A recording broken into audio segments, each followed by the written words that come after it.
ગીર સોમનાથ જિલ્લામાં સતત ત્રીજા દિવસે વરસાદી માહોલ યથાવત રહ્યો।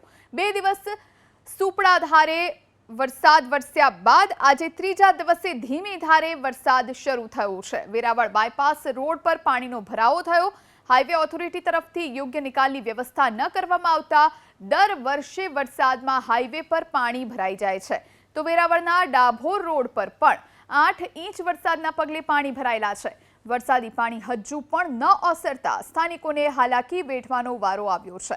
તો તાલાલા અને પ્રાંચી તીર્થ આસપાસ 1 ઇંચથી વધુ વરસાદ વરસી ગયો। છેલ્લા 3 દિવસથી સતત વરસાદી માહોલના કારણે જિલ્લાની તમામ નદીઓમાં પૂરની સ્થિતિ નિર્માણ પામી। હાલ પ્રાંચી તીર્થના પાણીમાં ભગવાન માધવરાયનું મંદિર જળમગ્ન થઈ ગયું છે।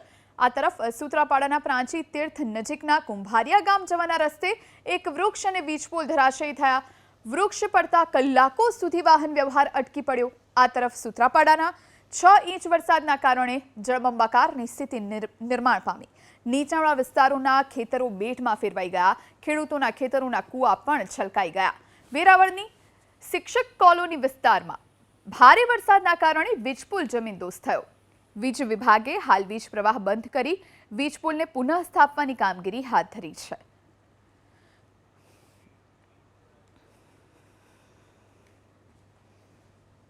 ગીર સોમનાથ જિલ્લામાં છેલ્લા 24 કલાકથી સતત વરસાદ ખાબકી રહ્યો છે। વેરાવળમાં 8 ઇંચ જેટલો વરસાદ પડ્યો છે તો સૂત્રાપાડામાં પણ 6 થી 7 ઇંચ જેટલો વરસાદ પડ્યો છે। આ સૂત્રાપાડા વિસ્તારના જે તાલાના વડોદરા નજીકના જે હાઈવે છે, હાઈવેની નજીકનો આ વિસ્તાર છે ને, અહીંયા પર ખેતરો છે તે પાણીથી છલકાયા છે। નીચાણવાળા વિસ્તારોની અંદર જોઈ શકાય છે કૂવો છે।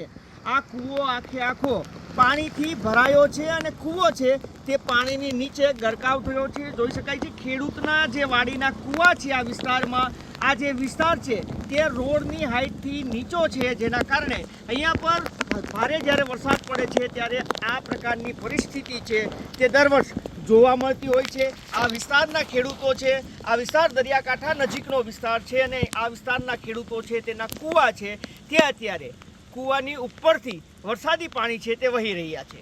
દિલીપ મોરી, ABP અસ્મિતા, ગીર સોમનાથ।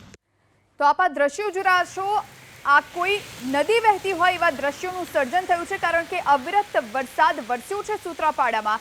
તાલાલા અને પ્રાંચી તીર્થ આસપાસ 1 થી વધુ ઇંચ જેટલો વરસાદ વરસી ગયો। છેલ્લા 3 દિવસથી સતત વરસાદી માહોલ છે, જેના કારણે જિલ્લાના તમામ નદી નાળા છલકાયા છે।